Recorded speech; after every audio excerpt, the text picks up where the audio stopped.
यह कहानी उन चार दोस्तों की है जिसके साथ कुछ ऐसी घटना घटी की जिससे उनका पूरा जीवन ही बदल गया। आइए जानते हैं कि ऐसा क्या हुआ था। मुंबई शहर की रहने वाली प्रिया शर्मा अपने दोस्तों के साथ रवि, साहिल और विजय के साथ शिमला जाने का प्लान बनाया। वो सब शिमला जाने के लिए बस में बैठ गए। कुछ ही देर में प्रिया सो गई।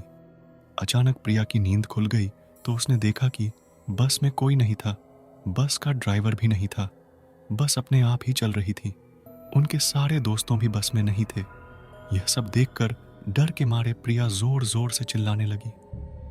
अचानक उसे लगा कि कोई उसके पीछे खड़ी रहा है। जब उसने पीछे मुड़कर कर देखा तो वहां एक स्त्री बैठी हुई थी। उस स्त्री का चेहरा जला हुआ था। ऐसा लग रहा था कि किसने उसके चेहरे पर एसिड फेंका हो।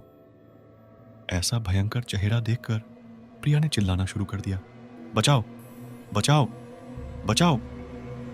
और अचानक प्रिया की नींद उधड़ीच गई। वो एकदम डरी हुई और पसीने से पूरी भीग गई थी। पास में बैठे हुए विजय ने पानी की बोतल दी और बोला, शायद तुम्हें कोई सपना देखा होगा।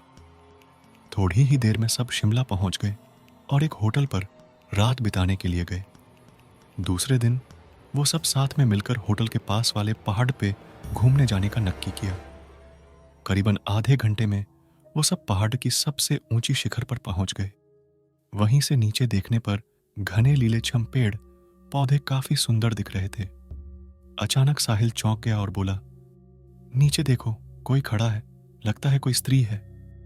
विजय और रवि भी देखने लगे लेकिन उन्हें कोई दिख नहीं रहा था और बोले, तू पागल हो गया है क्या? इस घने जंगल में कोई स्त्री कैसे आ सकती है? तुम्हें शायद कोई भ्रम हुआ होगा। उसके बाद वह सब खुली जगह पर चले गए।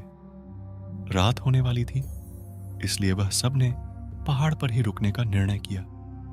इसलिए उन सब ने वहां पर ही तंबू लगाया और खाने पीने के लिए सामान बाहर निकाला। प्रिया की बैग तंबू के बाहर थी इसलिए वह लेने के लिए बाहर गई तो वहां पर उसे किसी की आवाज सुनाई दी।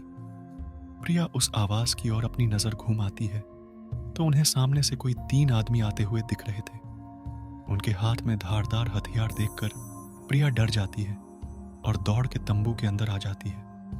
उसने अपने दोस्तों से भी यह बात की लेकिन कोई उसकी बातों पर विश्वास नहीं कर रहे थे। प्रिया चिल्लाकर बोली, आप सब पागल हो गए हो क्या? कोई भी मेरी बातों पर भरोसा नहीं कर रहा है। चलिए मेरे साथ बाहर, मैं आपको बताती हूँ। वो सभी बाहर आके शिखर की टोच से नीचे देखने लगते हैं। उतने में ही उन सभी को लगता है कि कोई 3 लोग उनकी ओर ब्याह आ रहे हैं। यह सब देखकर वो सभी डर जाते हैं और तुरंत ही अपना अपना सामान समेटने लगते हैं और बारेडे से पत्थर के पीछे जाके छुप जाते हैं। थोड़ी ही देर में वो सब ऊपर आ जाते हैं। प्रिया देख रही है कि उनके हाथ, पैर और सिर आम आदमी जैसे बिल्कुल नहीं थे। वो सब एक जगह पे बैठ जाते हैं और कुछ तांत्रिक विद्या शुरू करते हैं। उनमें से एक आदमी अपनी हाथों की उंगली को काट देता है लेकिन अंधेरे की वजह से उन्हें कुछ भी ठीक से दिखाई नहीं देता है। अचानक उन चारों ने देखा कि एक औरत उन आदमियों के बीच में आके लेट जाती है। कोई नहीं जानता कि आखिर वो औरत वहां पे पहुंची कैसे। प्रिया ने कहा, मुझे कुछ समझ नहीं आ रहा है, आखिर यह सब हो क्या रहा है? मुझे बहुत ही डर लग रहा है। एक के बाद एक वो तीनों उस औरत को सूंघने लगे। वहीं पे अचानक उस औरत ने अपनी उंगली उठाई और हमारी तरफ इशारा करने लगी। हम सब डर गए। वो तीनों उस औरत को छोड़ कर हमारी ओर बढ़ने लगे। हम सब पहाड़ी से नीचे होटल की ओर दौड़ने लगे। हमारी आवाज सुनकर वो तीनों हमारी ओर दौड़ने लगे।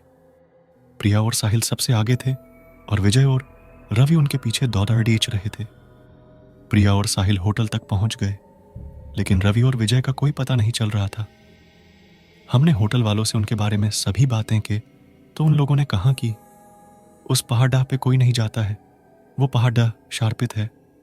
जो भी वहां जाता है वो कभी वापस नहीं आता है। आपकी किस्मत अच्छी थी कि आप अभी जिंदा हैं, लेकिन हमारे दोस्त रवि और विजय कभी भी वापस लौट के नहीं आए। हमने उन्हें ढूंढने का बहुत ही कोशिश की, पुलिस कंप्लेंट भी करवाई लेकिन कोई फर्क नहीं पड़ेगा।